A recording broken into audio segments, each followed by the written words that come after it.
Hello बच्चों, कैसे हैं आप सब लोग। आई होप सब लोग अच्छे होंगे। मैं सुजीत सिंह आप सभी लोगों का अपने परिवार लेट्स स्टडी इंडिया में हार्दिक स्वागत करता हूं, जहां आप पढ़ते हैं ग्रेजुएशन के लिए फिजिक्स, केमिस्ट्री, मैथ, बॉटनी और जूलॉजी।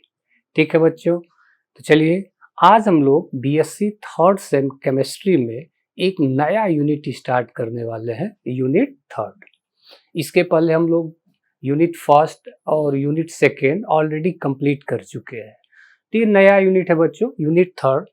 और यूनिट थर्ड है क्या? Phase equilibrium. फेज इक्विलिब्रियम बच्चों, जनरली ये जो फेज इक्विलिब्रियम है, आप अगर कंपटीशन के पॉइंट ऑफ व्यू से देखें तो ये बहुत इंपॉर्टेंट है। कोई भी कंपटीशन आप लेंगे तो उसमें ये जरूर रहते हैं, इसके टॉपिक इंक्लूड जरूर रहते हैं।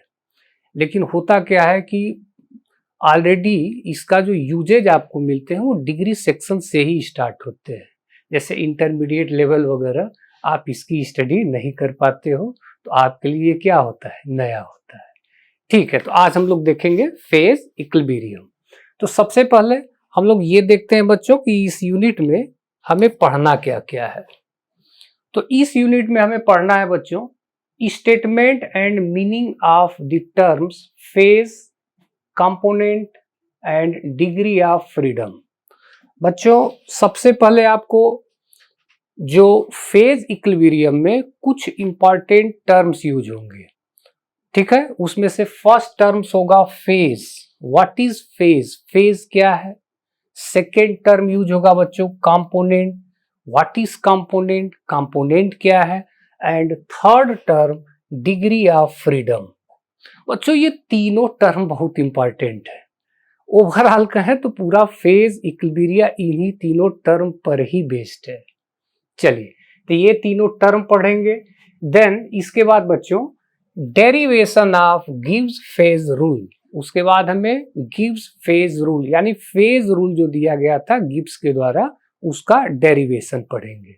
ठीक है, इसके बाद बच्चों हमें पढ़ना है phase equilibrium of one component system.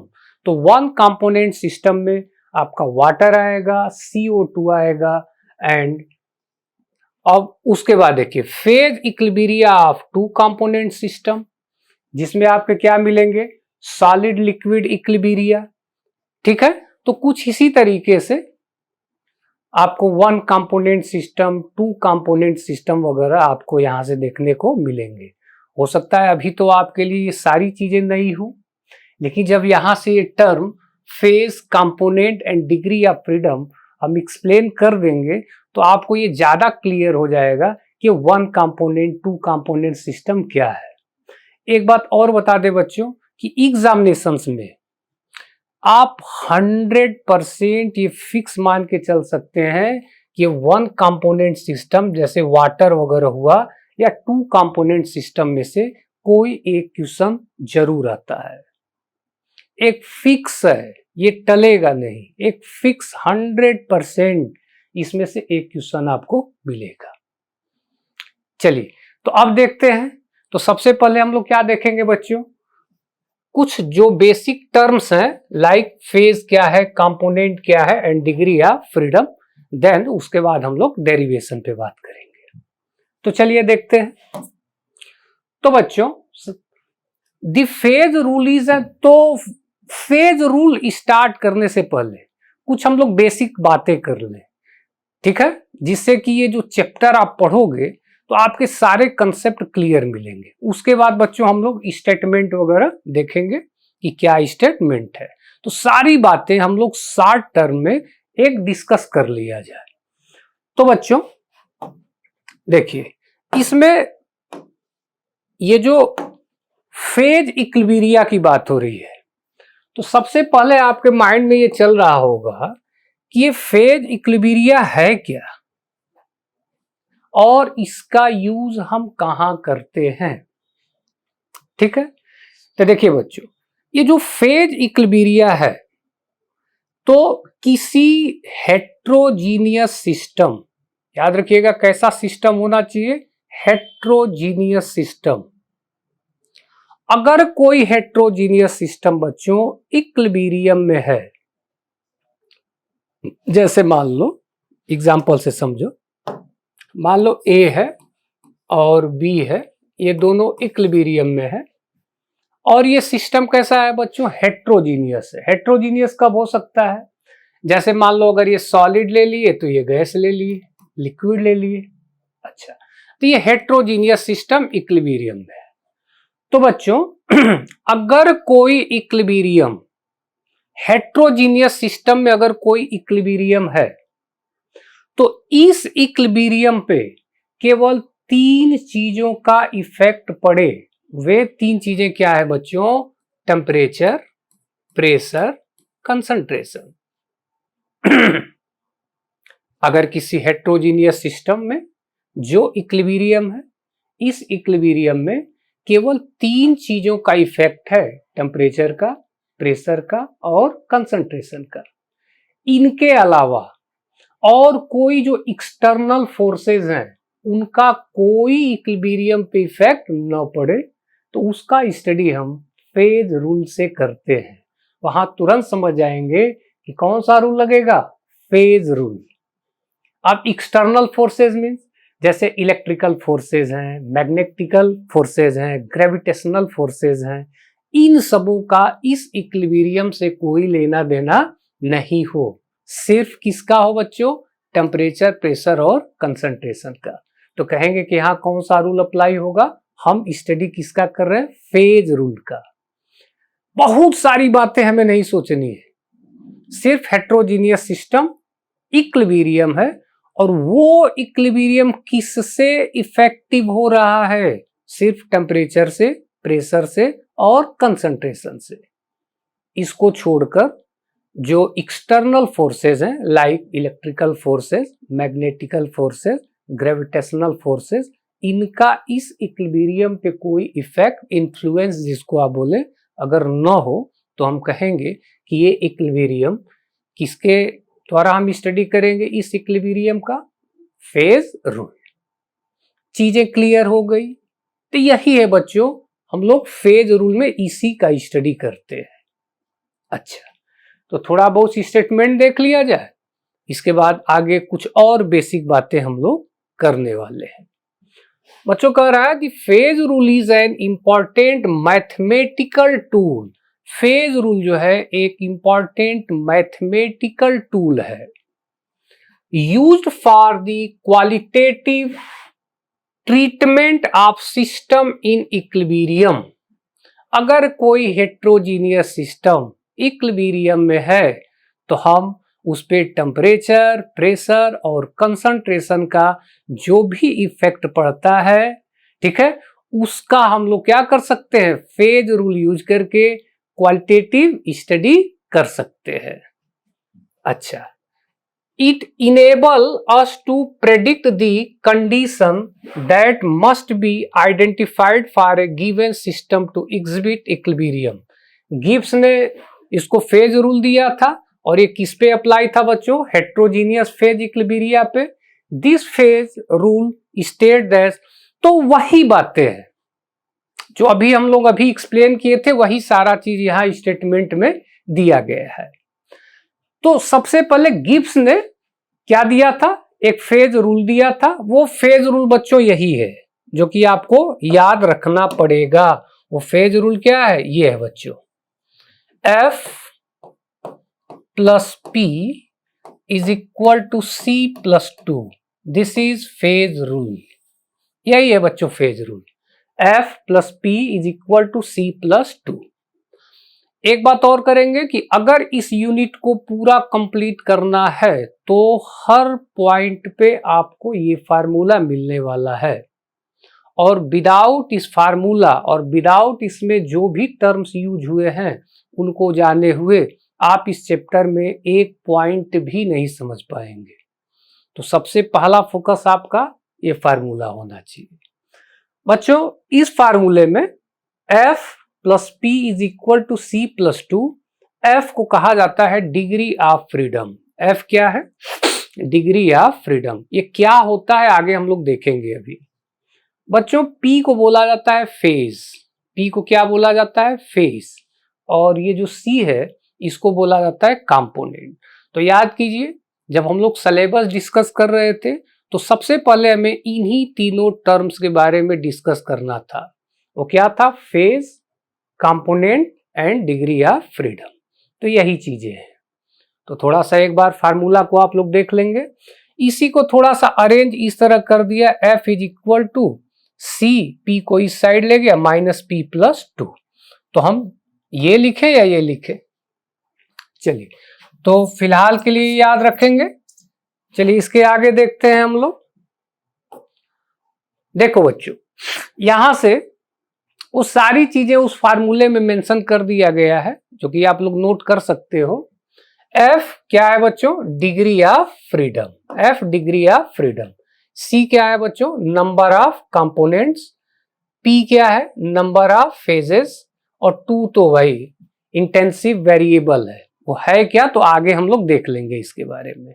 तो ये है बच्चों फेज रूल, इसी को हम लोग फेज रूल बोलेंगे। चलिए आगे अब हम लोग थोड़ा सा डिस्कस करते हैं बच्चों। वो सबसे पहला टर्म जो होगा वो होगा हमारा फेज।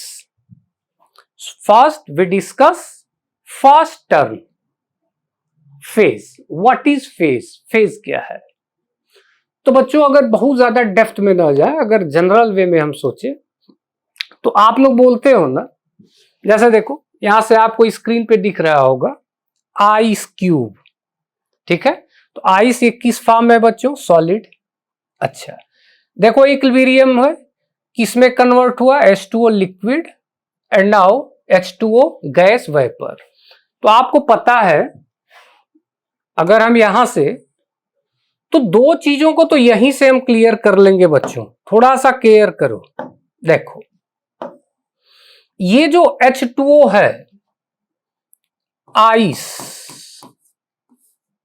और आइस के साथ क्या था? लिक्विड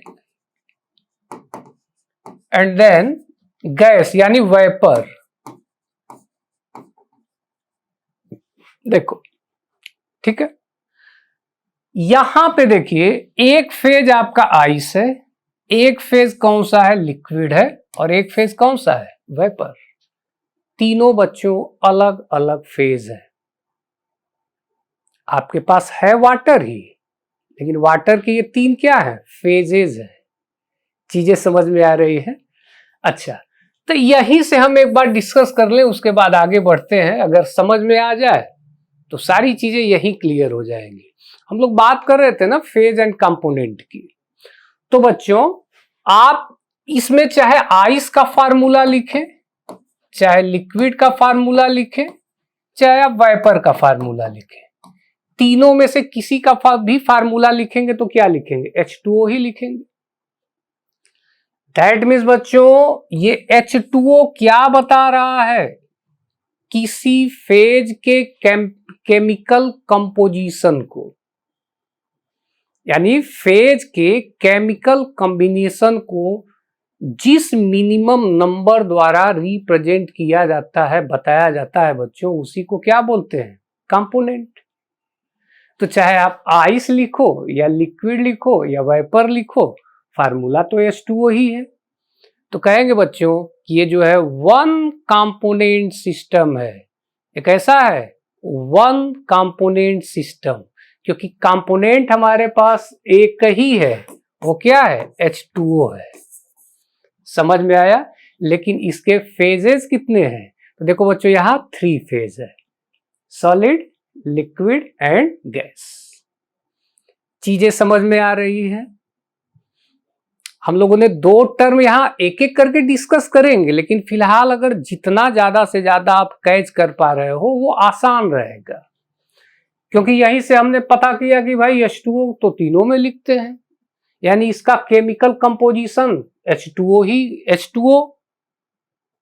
समझ में आ रहा है?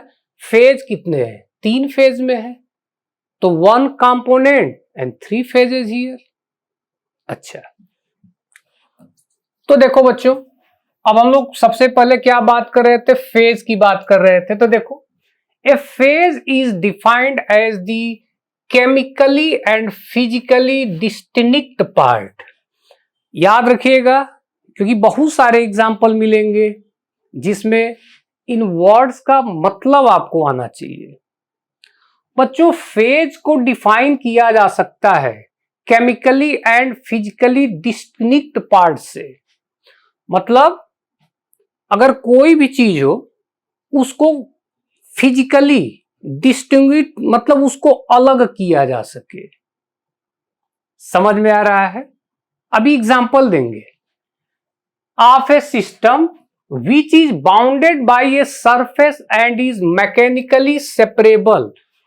फिजिकली उसको अलग कर सको या मैकेनिकली उसको क्या कर सके, सेपरेट कर सके, अलग कर सके।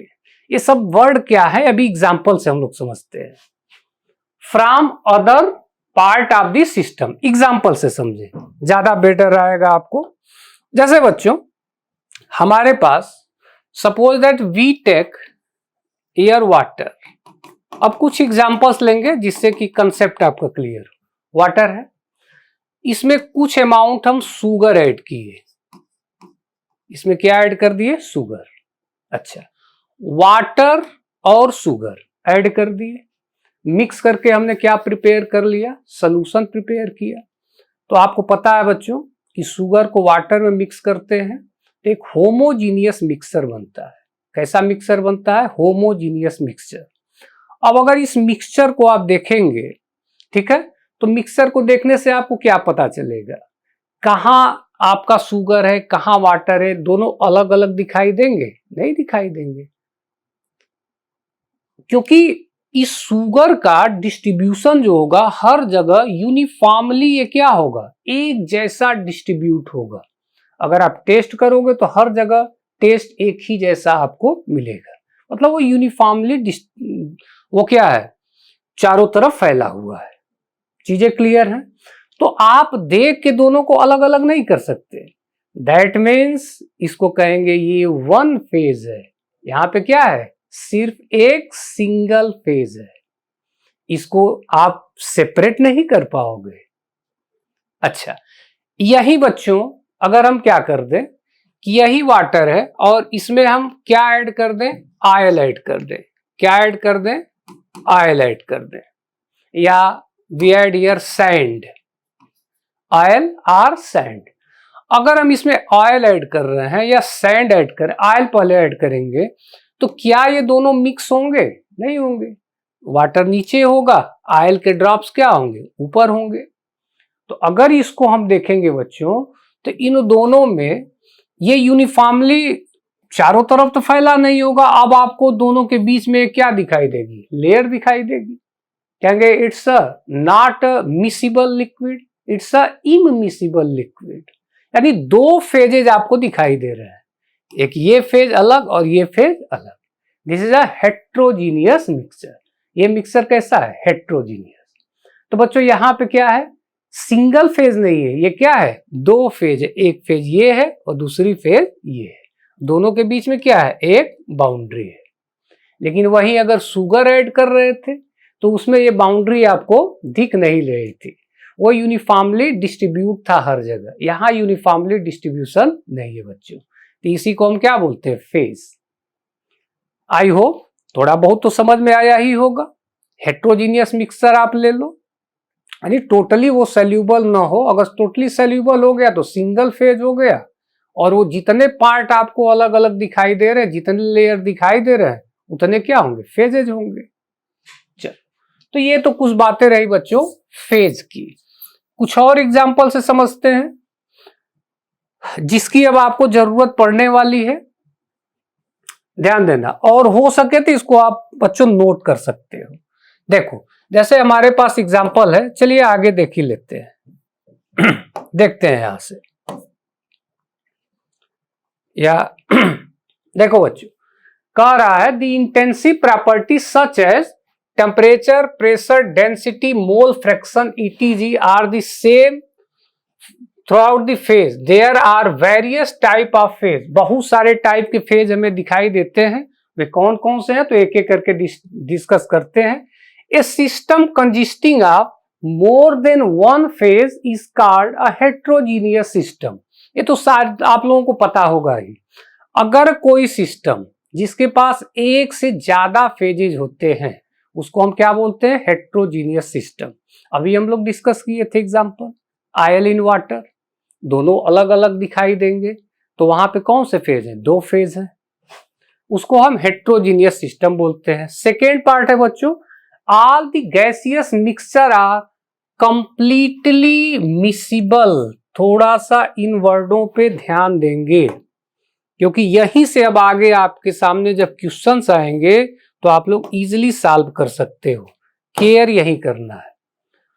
All the gaseous mixture are completely miscible. जितनी भी गैसियस मिक्सचर हैं वो टोटली क्या होती है? मिसिबल होती है। जैसे अभी हम लोग यहाँ हैं, ठीक है, ऑक्सीजन भी इनहेल कर रहे हैं, ऑक्सीजन भी ले रहे हैं, कार्बन डाइऑक्साइड भी ले रहे हैं, हमारे चारों तरफ तो बहुत सारी गैसें हैं, लेकिन क्या हम ये आइडेंटिफाई कर पा रहे हैं कि कौन सी गैस है? ठीक है, क्या हमें पता चल रहा है कि कार्बन डाइऑक्साइड ले रहे हैं कि ऑक्सीजन ले रहे हैं? यहाँ तो बहुत सारी गैसें हैं। तो याद रखिए, अगर एक जगह पे बहुत सारी गैसों का मिक्सर होता है तो उसको हम लोग हेट्रोजीनियस मिक्सर नहीं बोलते। Gaseous mixer are homogeneous mixture. और बच्चों याद रखो, जहां होमोजीनियस मिक्सचर बना वो सिंगल फेज में काउंट होगा। ये बातें माइंड में सेट रखो। अगर होमोजीनियस है that means single phase, heterogeneous है तो अब मोर देन वन से ज्यादा ही फेज होने वाले हैं। तो अगर गैसियस मिक्सर कहीं आ जाए तो गैसियस मिक्सर में फेज क्या काउंट करेंगे? सिंगल फेज काउंट करेंगे। तो चलो, तो यही बातें रही कि all the gaseous mixer are completely miscible, hence gaseous mixture constitute a single phase system. तो गैसियस मिक्सर क्या होगा? सिंगल फेज सिस्टम होगा। चलिए आगे थर्ड कहा है, immiscible liquid constitute different phases. अगर बच्चों इममिसिबल लिक्विड है, 2 टाइप के लिक्विड आपको मिलेंगे, एक आपको मिलेगा मिसिबल लिक्विड और एक मिलेगा बच्चों इममिसिबल लिक्विड। तो इन दोनों में फेज जब आप काउंट करो तो थोड़ा सा सजग होके, जैसे एग्जांपल लो, we take first example like alcohol plus water. अगर वाटर में हम किसको ऐड कर रहे हैं बच्चों? एल्कोहल को ऐड कर रहे हैं। तो सबको पता होगा कि एल्कोहल में OH ग्रुप है तो हाइड्रोजन बांड बना लेगा, इजिली क्या हो जाएगा? एल्कोहल वाटर में सोल्यूबल हो जाएगा। अब आप देखोगे ना तो इजिली उसको सेपरेट नहीं कर सकते। चीजें समझ में आ रही है? चलो, तो यहां जो फेज होगा, अगर एल्कोहल को वाटर में मिक्स कर रहे हो तो ये मिसिबल, देखो एल्कोहल भी लिक्विड है, वाटर भी लिक्विड है, दोनों लिक्विड है, लेकिन ये कैसे लिक्विड है? ये मिसिबल लिक्विड है, मिक्स हो जा रहा है, और मिक्स होके अब आप देखोगे तो सेपरेट नहीं कर पाओगे। ठीक है, तो इसमें हम क्या कहेंगे? It's a single phase. ये कैसा फेज होगा? सिंगल फेज है। देखो क्या बोल रहा है, immiscible liquid constitute different phase, carbon tetrachloride CCl4 and water H2O do not mix with each other form 2 phase system. अच्छा, यहां से हम बात कर लें, देखिए कंप्लीटली मिसिबल, ये तो इममिसिबल की बात हो रही थी, हम मिसिबल की बात कर रहे हैं, तो ये स्टेटमेंट पहले देख लें, इसके बाद इममिसिबल देखेंगे। क्या करा बच्चों? Completely miscible liquid are 1 phase system. अभी हम लोग इसी पे डिस्कस कर रहे थे। जो लिक्विड कंप्लीटली मिसिबल हो जाएगा, अगर मिक्स हो जाएगा तो आप देखोगे तो उसका डिस्ट्रीब्यूशन यूनिफॉर्मली ही आपको दिखेगा, तो उसको हम क्या बोलेंगे? इट्स अ सिंगल फेज, एक ही फेज है। जैसे एग्जांपल क्या है? Water and alcohol single phase है। बेंजीन एंड क्लोरोफॉर्म, बेंजीन और क्लोरोफॉर्म को भी मिलाएंगे तो इजिली मिक्स हो जाता है। तो ये कैसा होगा बच्चों? सिंगल फेज सिस्टम होगा। तो मिसिबल रहे तो सिंगल फेज, ये ध्यान देना है। अगर बच्चों इममिसिबल रहे तो कॉमन सेंस की बात है, डिफरेंट फेज आ सकते हैं। जैसे आयल इन वाटर, आयल और वाटर दोनों को मिक्स कर रहे हो, हेट्रोजीनियस मिक्सर बना। तो जो चीज, 2 ही कंपोनेंट है आपके पास, एक आयल है, एक क्या है, वाटर है। तो अब आप मिलाओगे तो फेज कितना दिखेगा, 2 फेज तो दिख ही जाएगा। आयल अलग दिखेगा, वाटर अलग दिखेगा। वो क्या है, इममिसिबल है। अगर कोई तीसरा भी उसमें मिला दो जो कि वो भी मिक्स ना हो, तो आपको कितने फेज दिखाई देंगे, 3 फेज दिखाई देंगे। तो लिक्विड के साथ केयर करना है कि आपको इममिसिबल लिक्विड लिया गया है या मिसिबल लिक्विड लिया गया है। जैसे इममिसिबल के केस में आपका क्या है, carbon tetrachloride CCl4 and water. Carbon tetrachloride और वाटर को मिक्स करोगे, ये कैसा मिक्सचर होगा बच्चों, इममिसिबल लिक्विड। तो आप एक को मिला रहे हो, दूसरे में दोनों मिक्स नहीं हो रहे, दैट मीन्स ये क्या है, 2 फेज है। कैसा सिस्टम है, 2 फेज। चलिए, तो उम्मीद है कि ये सारी चीजें आपको समझ में आई होंगी। अच्छा, और भी कुछ बातें यहीं से डिस्कस कर लिया जाए कि आपका फेज का जो कंसेप्ट है वो पूरी तरह क्लियर हो जाए, जिससे कि फेज इक्विलिब्रियम में आपको कोई भी कंसेप्ट हो वो प्रॉब्लम ना करे। तो बच्चों देखो, याद रखिएगा, अगर हमारे पास अगर हम सॉलिड और सॉलिड, ये बहुत इंपॉर्टेंट है बच्चों। अब जो पॉइंट बताने जा रहे हैं वो आपके कैलकुलेशन में काफी हेल्प करने वाले हैं। अगर हमारे पास कोई एक मिक्सचर बना रहे हैं, वो मिक्सचर किससे बना रहे हैं बच्चों, सॉलिड से। फर्स्ट भी सॉलिड है, दूसरा भी क्या है, सॉलिड है। 2 सॉलिड को मिक्स किए, मिक्स करके मिक्सचर बनाए। ये क्या बना दिए, मिक्सचर बनाए। जैसे एलाय वगैरह आप लोग बनाते हैं ना, चलो, तो 2 सॉलिड को मिक्स करके हम लोग क्या बना लिए बच्चों, मिक्सचर बना लिए। अब याद रखिएगा, ये जो 2 सॉलिड हैं, इनका मिक्सचर होमोजीनियस नहीं होगा बच्चों। सॉलिड क्या होगा, सेपरेबल होगा, इसको सेपरेट किया जा सकता है। अगर इन दोनों सॉलिड को मिक्स करेंगे तो दोनों को चाहोगे तो इजीली सेपरेट किया जा सकता है। दैट मीन्स, तो याद रखिएगा, 2 सॉलिड का मिक्सचर हमेशा 2 फेज सिस्टम होगा। अगर रिएक्शन में 2 सॉलिड दिख रहे हैं बच्चों, तो उनको 2 फेज में काउंट करेंगे।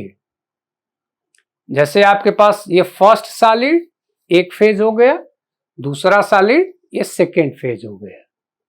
यहां बहुत ज्यादा बच्चों को कंफ्यूजन होता है, रिएक्शन को जब वो देखते हैं तो आपको कंफ्यूज नहीं होना है, इसी वजह से आपको अलग से ही समझा रहा है। 2 सॉलिड मिक्स किए तो दोनों को हम क्या समझेंगे, एक एक phase, phase first, phase second. Liquid के साथ ऐसा नहीं होगा, लिक्विड के साथ प्रॉब्लम है।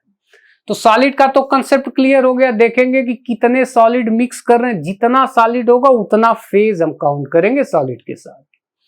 अब बात आती है बच्चों लिक्विड की। चलो, तो यहां से हम क्या ले लिए, 2 लिक्विड ले लिए, लिक्विड फर्स्ट, लिक्विड सेकेंड। तो यहां कितना फेज होगा बच्चों, तो ये तो डिपेंड करेगा कि ये जो दोनों लिक्विड लिए हैं, ये दोनों लिक्विड मिसिबल है या इममिसिबल है, जो कि अभी हम लोग डिस्कस कर रहे थे।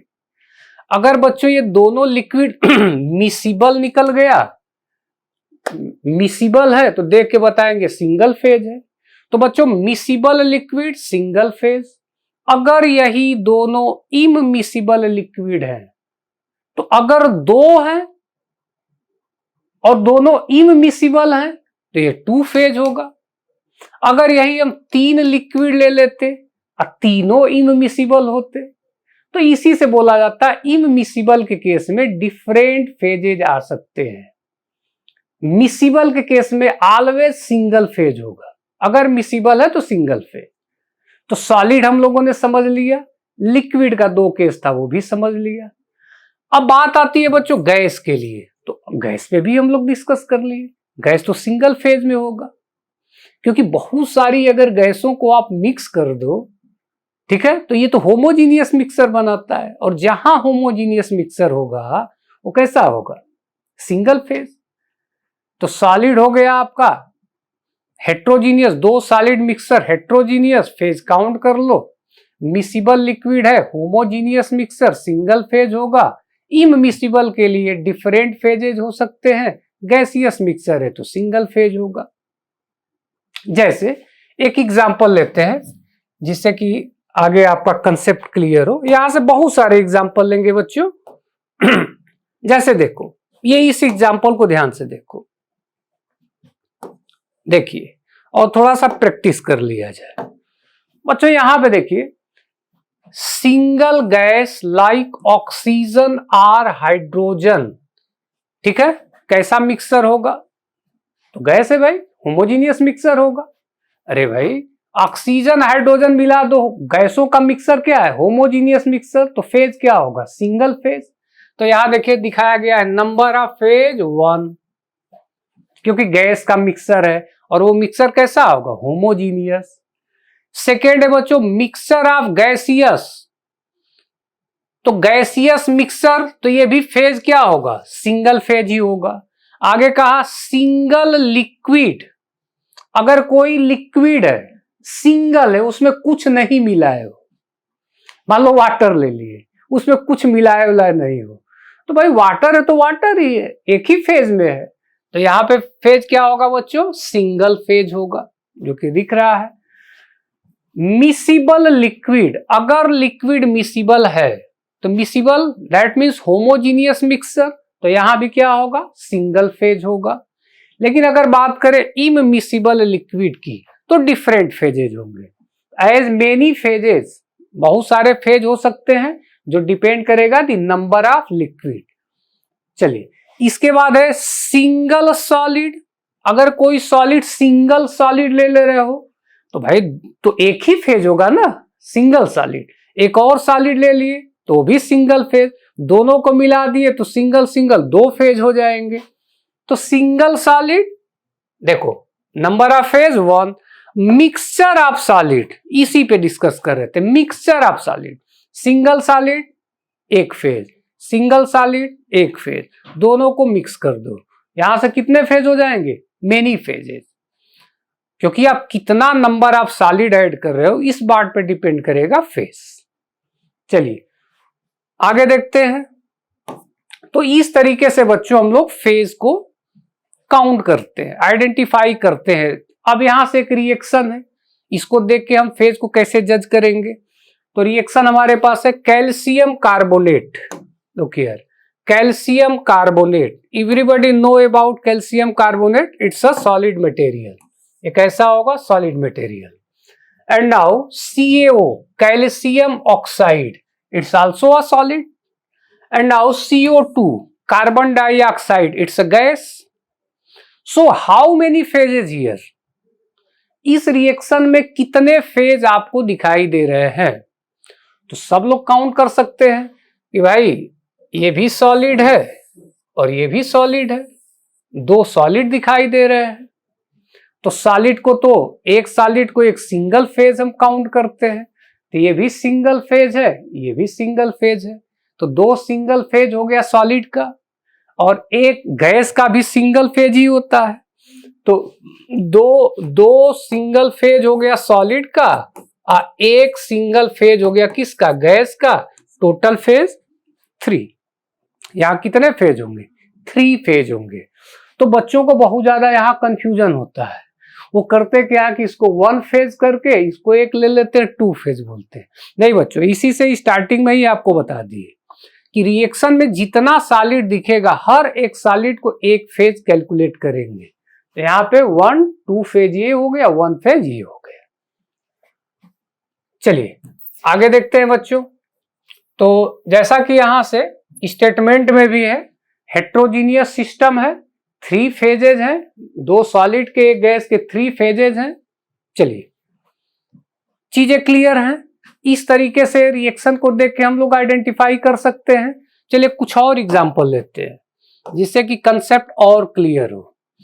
बच्चों यहां सिस्टम है और नंबर ऑफ फेज यहां डिसाइड करना है। देखिए सबसे पहले फर्स्ट है बच्चों, सिस्टम में क्या है? Ice and water, ice and water. So how many number of phase here? ठीक है, तो बिना इसको देखे आप लोग जज करो। Ice it's a solid, ice solid material है, वाटर लिक्विड है, तो एक फेज सॉलिड हो गया, एक फेज लिक्विड हो गया, यानी how many phase here? 2 phase. तो देखिए 2 फेज है जिसमें एक सॉलिड और एक liquid phase. Second, water and water vapour. तो वाटर इट्स अ लिक्विड, एक फेज लिक्विड हो गया, एंड वाटर वेपर एक फेज क्या हो गया, gas. How many phase here, 2 phase, 2 phase, 1 liquid 1 gas. Next, ice, liquid water and water vapour. So here ice it's solid, liquid and it's a gas, 3 phase here, 1 liquid 1 gas 1 solid। चलिए next, water plus ethanol, water plus ethanol, ethanol that means alcohol.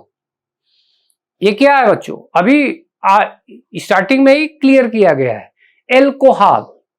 तो alcohol water में क्या होता है, miscible liquid है, ये भी liquid ये भी लिक्विड। लिक्विड पे केयर करना है। अगर 2 लिक्विड आप लिए हैं, देखिए अगर यहां से 2 लिक्विड हमारे पास है, देखिए ये दोनों लिक्विड है, बट कैसा लिक्विड है, मिसिबल लिक्विड। तो मिसिबल लिक्विड सिंगल फेज, तो ये क्या होगा, सिंगल फेज, और वो क्या होगा, लिक्विड। बेंजीन प्लस वाटर, तो ये भी आपको पता होगा, ये सारी चीजें आप यहां से जज कर सकते हैं, अभी तो ये बताया गया है। तो कुछ ही इस तरीके से बच्चों हम लोग नंबर ऑफ फेज काउंट करते हैं। चलिए आगे देखते हैं। तो यहां से हम लोगों ने फेज के बारे में डेप्थ में डिस्कस कर लिया, और उम्मीद है बच्चों कि अगर आपके सामने फेज आइडेंटिफाई करने को आएगा तो आप इजीली आइडेंटिफाई कर सकते हैं। केवल 3 पॉइंट आपको केयर करना है, सॉलिड, बस ये केयर करो, होमोजीनियस मिक्सर और हेट्रोजीनियस, उसके बेसिस पे कैलकुलेट करो। बच्चों सेकेंड टर्म पे अब हम लोग बात करेंगे। सेकेंड टर्म कौन सा है, कंपोनेंट। कंपोनेंट क्या है, तो आप लोगों को बताया गया था कि जो फेजेज होते हैं, जितने भी फेज आ रहे हैं, उन सभी फेजों का जो केमिकल कंपोजिशन होगा, उस केमिकल कंपोजिशन को जिस मिनिमम नंबर से हम लोग रिप्रेजेंट करते हैं, उसी को क्या कहा जाता है, कंपोनेंट। एग्जाम्पल से भी हम लोग समझ चुके हैं। तो देखा जाए क्या स्टेटमेंट है, the number of component is defined as, यानी नंबर ऑफ कंपोनेंट को कुछ इस तरीके से डिफाइन किया जा सकता है as the minimum number of independent chemical species necessary to describe the composition of each and every phase। तो बच्चों आप लोगों को तो हम जनरल वे में ही आपको समझा दिए, ठीक है, कि किसी भी फेज के केमिकल कंपोजिशन को रिप्रेजेंट करने के लिए जिस मिनिमम नंबर्स की रिक्वायरमेंट होती है, जिससे हम उसको रिप्रेजेंट करते हैं, उसी को क्या कहा जाता है, कंपोनेंट। चीजें क्लियर है। इक्विलिब्रियम बिटवीन 3 फेज, जैसे मान लो यहां पे 3 फेजों के बीच इक्विलिब्रियम है।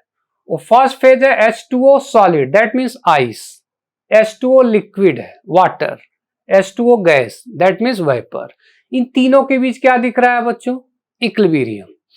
अच्छा, तो फेज तो हमारे पास 3 हो गए, लेकिन ये जो तीनों फेज हैं, इन तीनों फेज के केमिकल कंपोजिशन को हम किससे रिप्रेजेंट कर रहे हैं, H2O से। देखो यहां भी H2O, यहां भी H2O, यहां भी H2O, तो केमिकल कंपोजिशन तो H2O ही है तीनों में, ठीक है। तो H2O को हम क्या बोलेंगे बच्चों, कंपोनेंट। चीजें क्लियर है। तो अगर वाटर पूछा जाए तो क्या है, 1 component, 3 phases and 1 component system है। कंपोनेंट एक ही है लेकिन फेज इसके अलग अलग है। तो ये कुछ बातें रही बच्चों। दिया भी है कि each phase can represent by H2O, हर फेज को हम H2O से रिप्रेजेंट कर सकते हैं। Hence the number of component is 1, इस वजह से नंबर ऑफ कंपोनेंट क्या होंगे, 1 होंगे। The number of phase is 3, phase तो 3 होंगे और कंपोनेंट 1 होगा। ये चीजें क्लियर हैं। चलिए आगे देखते हैं।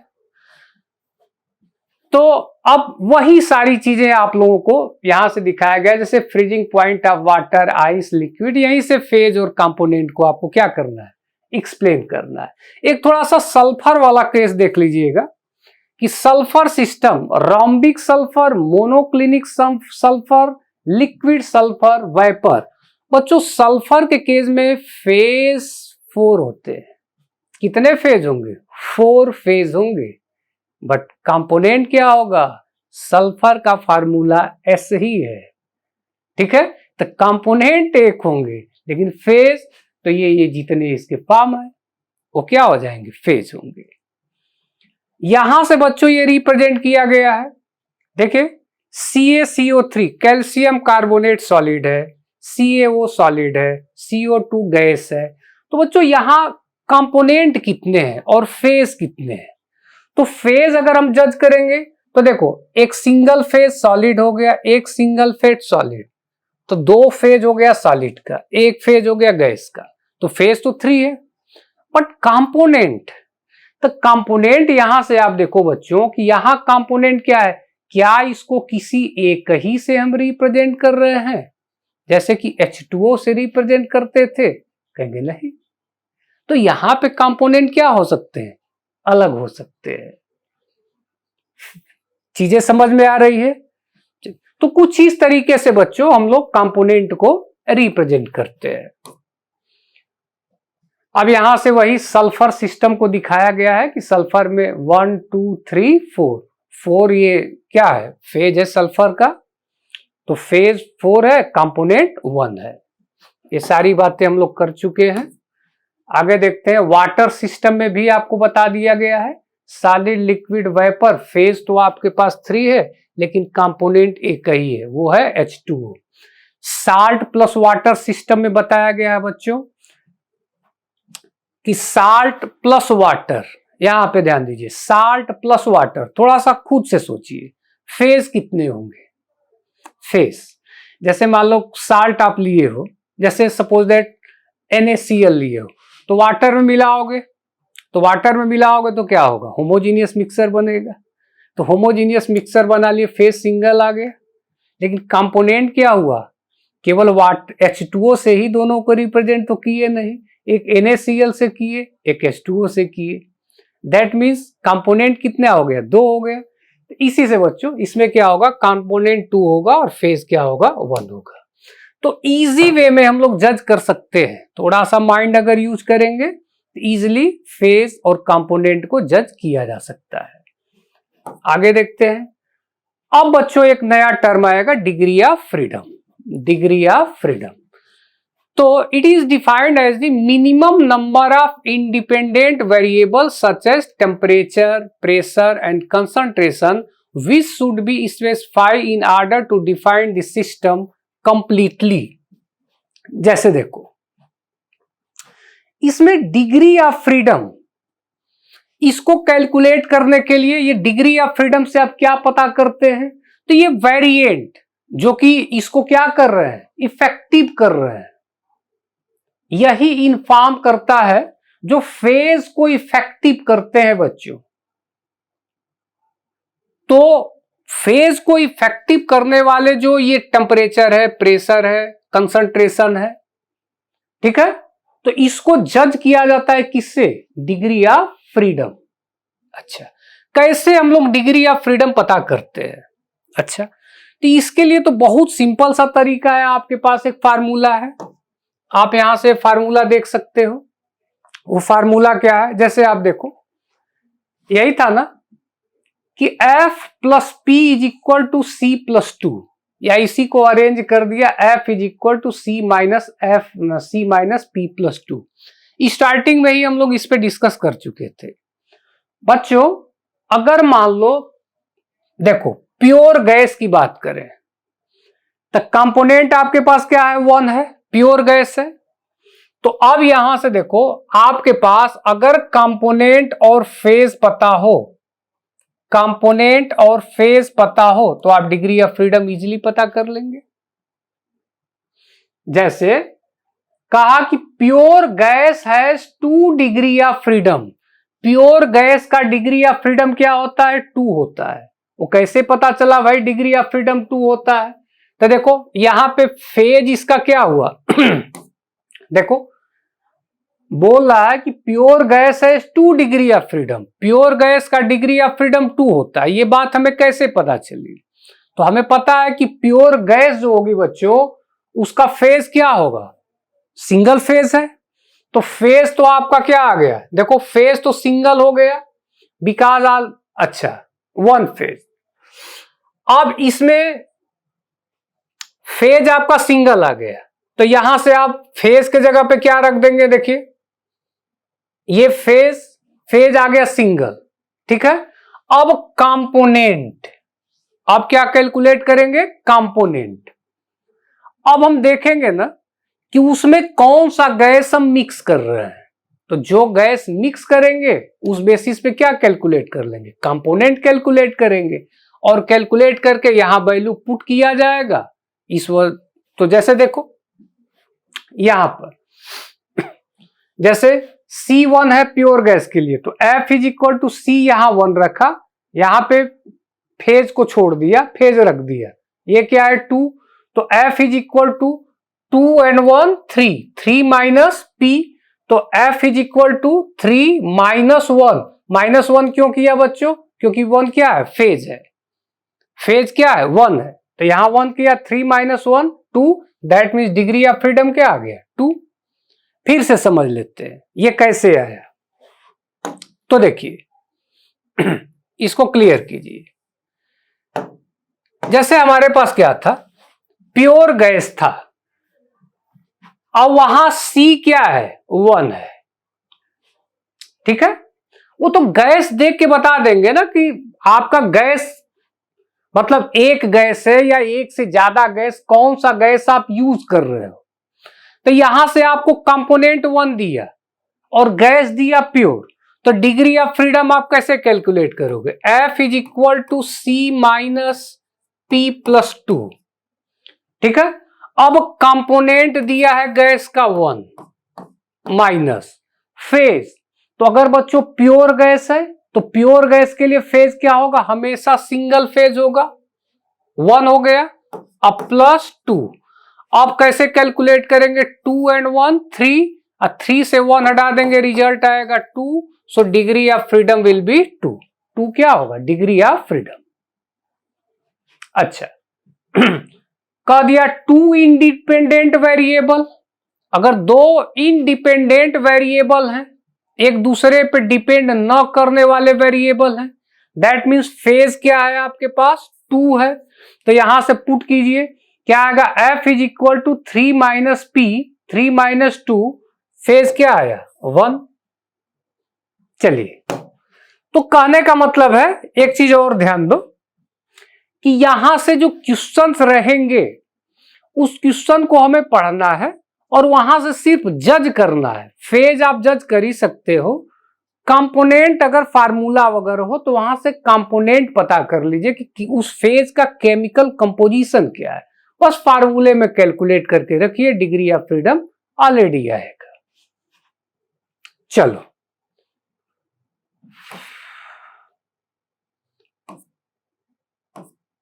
तो